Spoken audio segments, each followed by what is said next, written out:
ஏழை மக்கள் அதிகமாக வசிக்கிற பகுதியை தேர்ந்தெடுத்து அங்க ஒரு அம்மா மினி கிளினிக் கொண்டாந்து அந்த அம்மா மினி கிளினிக்ல ஒரு எம்பிபிஎஸ் டாக்டர், ஒரு செவிலியர், ஒரு மருத்துவ உதவியாளர் நியமிக்கப்பட்டு அந்த பகுதியில் யாருக்காவது நோய்வாய்ப்பட்டா அம்மா மினி கிளினிக் சென்று சிகிச்சை பெறலாம். இதுல என்ன பிரச்சனை இருக்குதே தெரியல. இதுல ஒரு அரசியல் காழ்ப்புணர்ச்சி. இந்த திட்டம் சிறப்பாக நடந்துகிட்டு இருந்தது. அந்தந்த பகுதியில் மக்களுக்கு நல்ல சிகிச்சை கொடுத்துட்டு இருந்தோம். அது பொறுக்க முடியாத இன்றைய முதலமைச்சர் ஸ்டாலின் அவர்கள் அந்த திட்டத்தை ரத்து பண்ணி இருக்கிறாங்க. மீண்டும் அண்ணா திமுக ஆட்சி மலர்ந்தவுடன் இப்ப 2000 அம்மா மினி கிளினிக் மூடி இருக்கிறீங்க, 4000 அம்மா மினி கிளினிக் திறக்கப்படும். எங்கெல்லாம் ஏழைகள் பொதுமக்கள் அதிகமாக வசிக்கிறாங்களோ அங்க எல்லாம் அந்த பகுதியிலேயே அந்த மக்களுக்கு அற்புதமான சிகிச்சை அளிக்கக்கூடிய திட்டத்தை கொண்டு வந்து நடைமுறைப்படுத்தும் என்பதை நேரத்தில் தெரிவிக்க விரும்புகிறேன்.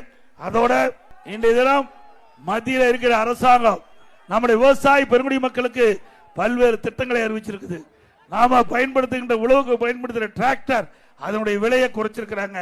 விவசாயியுடைய கருவிகளுக்கு நிறைய சலுகைகள் இன்றைய தினம் அறிவிக்கப்பட்டுகின்ற செய்தி இந்த நேரத்தில் தெரிவிக்க விரும்புகிறேன்.